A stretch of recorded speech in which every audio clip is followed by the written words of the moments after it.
Hi, this is Sally Falco, and I'm at SES in Chicago, and I'm with Bryan Eisenberg. I wanted to ask you if you could give us, as PR people, mostly the people that read my blog are PR people, some indication of how the heck do we measure engagement? So it's interesting.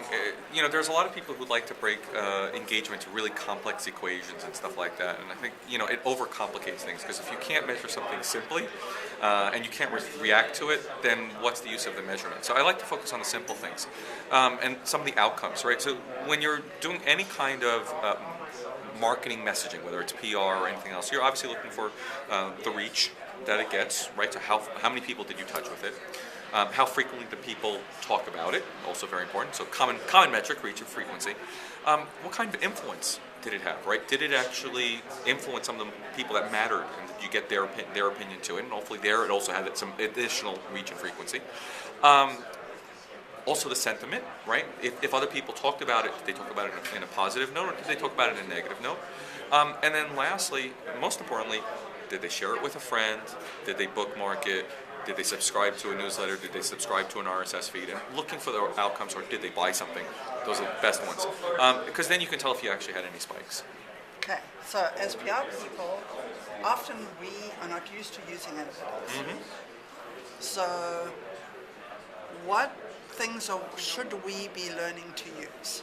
Well, certainly. So I definitely think you want to be using things like Google Analytics just for some of the simple things, right? The client always is going to have some outcomes, whether they're looking for an increase in sales or they're looking for an increase in subscribers.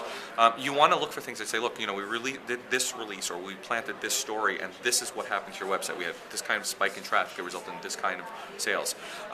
You want to look at things that can track mentions of whatever it was that you were doing in your release, so using things like obviously Google Alerts and stuff like that.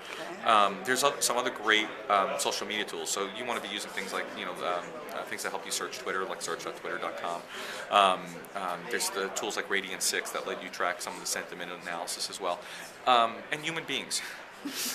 I think that's one of the most critical ones, right? You want to look what other people are saying about the story that you planted out there and see if it's hitting the right notion if other people are bookmarking it. So you want to look at things like Dig and Delicious and Reddit and all those different social community sites. So on press releases, should we have it in social media format so that it can be bookmarked and saved and forwarded? Yeah, I think any way that you can make it easy for people to share, it's a great thing. Same thing, obviously having images in there that are well optimized. So if you're putting an attachment to it, or even a video that you can do in today, some of these images, you want to make sure those are well optimized as well, so that they can be tracked and shared, and measuring how many times they're embedded, and those are all critical metrics. Thank you very much. You're welcome.